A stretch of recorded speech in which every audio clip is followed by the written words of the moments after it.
क्योंकि देखिए मेरा तो दावा है, मेरा तो यह मानना है कि पूरे भारत में किसी ना किसी तरीके से एक लॉकडाउन लागू किया जाएगा। महाराष्ट्र में आप जानते हैं 15 दिन का लॉकडाउन शुरू हो गया है, जिसे जनता कर्फ्यू कहा जा रहा है, मगर भारत में भी होगा। मगर भारत में कब होगा मैं आपको बताता हूं। 30 अप्रैल के बाद, जब पश्चिम बंगाल के चुनाव खत्म हो जाएंगे, और यही नहीं, जब कुंभ मेला भी खत्म हो जाएगा। क्योंकि कुंभ मेले को भी लेकर, जैसे कि खबर आपके स्क्रीन पर यह बता रही है, यह मांग उठ रही थी कि कुंभ मेले में लाखों लोग जमा हो रहे हैं। आपको चाहिए कि कुंभ मेले की अवधि को कम कर दिया जाए, मगर प्रशासन ने ऐसा करने से मना कर दिया है। योगी आदित्यनाथ, उन्हें खुद को कोरोना हो गया, वो तो योगी है ना, महंत रहे हैं वो गोरखनाथ मंदिर के। अखिलेश यादव, वो भी उत्तराखंड से आए थे, ये देखिए तस्वीरें देखिए, पूजा अर्चना करते हुए, एक दिन पहले की बात है। मगर भगवान के घर से आने के बावजूद उन्हें तो कोरोना हो गया। हालांकि उन्हें कोरोना इस वजह से नहीं हुआ था, क्योंकि जैसे कि आप जानते हैं कि 7-8-10 दिन लगते हैं। तो सवाल यहां पर यह कि अगर धर्म आपको बचा रहा होता, गंगा मां आपको बचा रही होती, तो इन तमाम लोगों को नहीं होता कोरोना। ये लोग आपकी बुद्धिमत्ता को चुनौती दे रहे हैं, आपको मूर्ख समझते हैं ये लोग। आप खुद को मूर्ख मत साबित कीजिए, क्योंकि देखिए इस मूर्खता के चलते आपको कोरोना होगा वो एक अलग बात है। आपके घर में आपके मासूम बच्चे भी हैं, उनका दोष नहीं है। आपकी इस मूर्खता की कीमत उन्हें नहीं चुकानी चाहिए, समझे कि नहीं? आपके घर में आपके बुजुर्ग मां बाप हैं, शारीरिक तौर पर कमजोर, कई कोमॉर्बिडिटीज हैं उनको। आपकी ज्ञान की वजह से, आपके अधूरे ज्ञान की वजह से उनको नुकसान नहीं होना चाहिए। ये जो हमारे राजनेता है ना, वो अप्रत्यक्ष तौर पर, इनडायरेक्टली, कहीं ना कहीं हमारे मां बाप, हमारे बच्चों को नुकसान पहुंचा रहे हैं अपनी इस सीख की वजह से, जिसका अनुसरण इस देश के कई लोग कर रहे हैं। अपने आप में दोस्तों ये कितनी दुखद बात है। दोस्तों, मध्य प्रदेश में भोपाल में पत्रकार कार्तिक अग्निहोत्री ने एक स्टिंग ऑपरेशन किया।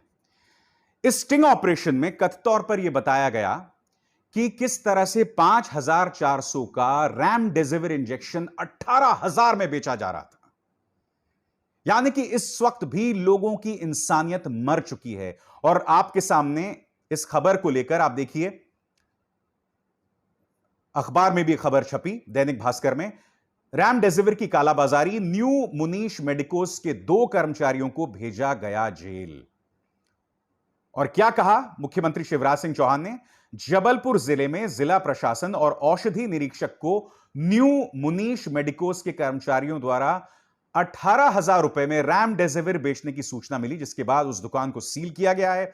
मध्य प्रदेश में आज कुल 6,000 रेमडेसिविर इंजेक्शन की आपूर्ति की गई है। इस वक्त भी कई लोग कालाबाजारी कर रहे हैं। हमारे अंदर की इंसानियत कहां गई दोस्तों? कहां गई हमारे अंदर की इंसानियत? गुजरात के अंदर देखिए दोस्तों, यहां यज्ञ चल रहा है। यह 10 सेकंड का क्लिप देखिए। एक अस्पताल वहां पर यज्ञ कर रहा है कोरोना भगाने के लिए। देखिए ये।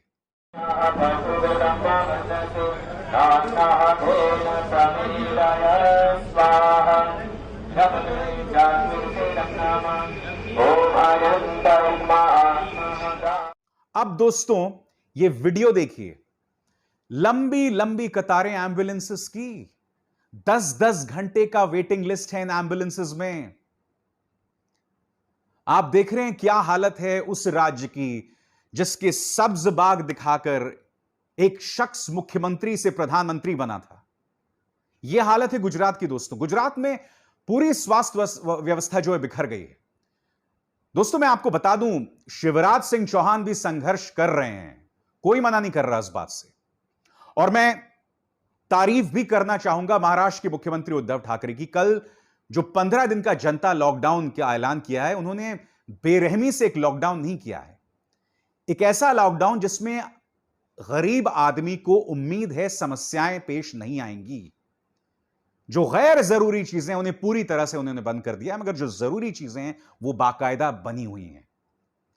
उन्होंने काफी इस पर विचार किया। हालांकि मैं लगातार कहता रहा हूं कि देखिए लॉकडाउन नहीं होना चाहिए, मगर जो ये लॉकडाउन का स्वरूप महाराष्ट्र में उभर कर आया है, ये काफी बैलेंस्ड है। और मुझे लगता है कि इसके परिणाम भविष्य में हमें दिखने भी चाहिए। मगर जैसे मैंने कहा ना, पिछले 1 साल में हमने कोई प्लानिंग नहीं की, किसी राज्य सरकार ने नहीं किया। प्रधानमंत्री नरेंद्र मोदी की वो इसकी अगुवाई करनी चाहिए थे, उन्होंने नहीं की। नतीजा आपके सामने है। नतीजा यह कि 1 साल बाद भी भारत जो है वो इस चुनौती का सामना कर रहा है। आज भारत जो इस समस्या का सामना कर रहा है, जिसमें पिछले 24 घंटे में 1000 लोगों की मौत हो गई है, दुनिया में इतने बड़े पैमाने पर कहीं कुछ नहीं हो रहा है। और यह देश इसका खमियाजा आर्थिक तौर पर भुगत ही रहा है। कोरोना की वजह से हमारी अर्थव्यवस्था जो है वो नाले में चली गई है।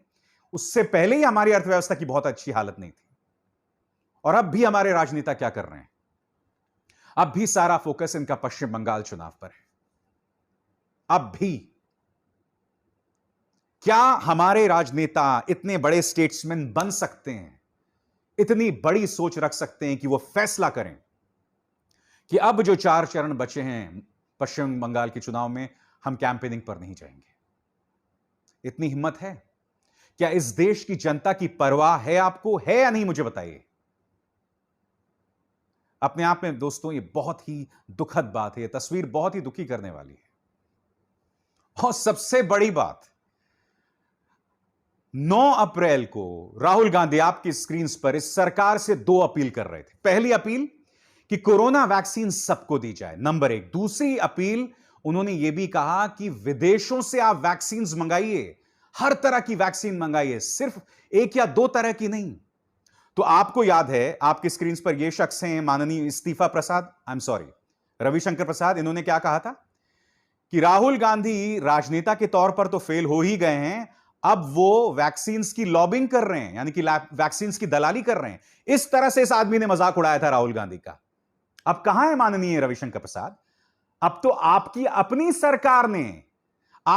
सरकार ने, तमाचा तो नहीं कहूंगा मैं, असंसदीय भाषा है, मगर आज आपकी अपनी सरकार ने आपको आईना दिखा दिया। आप तो मजाक उड़ा रहे थे ना राहुल गांधी का। इस वक्त तालमेल बनाइए। ये देखिए, अमेठी से सांसद क्या कह रही हैं Smriti ji. Part time politician, full time lobbyist, is that a surprise after all? चोर चोरी से जाए, हेरा फेरी से ना जाए। स्मृति जी ने यह कहा था राहुल गांधी के बारे में। स्मृति जी मुझे बताइए ना, अब क्या हो रहा है? अब आपकी सरकार कई जगहों से वैक्सीन मंगा रही है, वो भी तब जब हालात बिगड़ गए। यह फैसला आपको बहुत पहले कर लेना चाहिए था।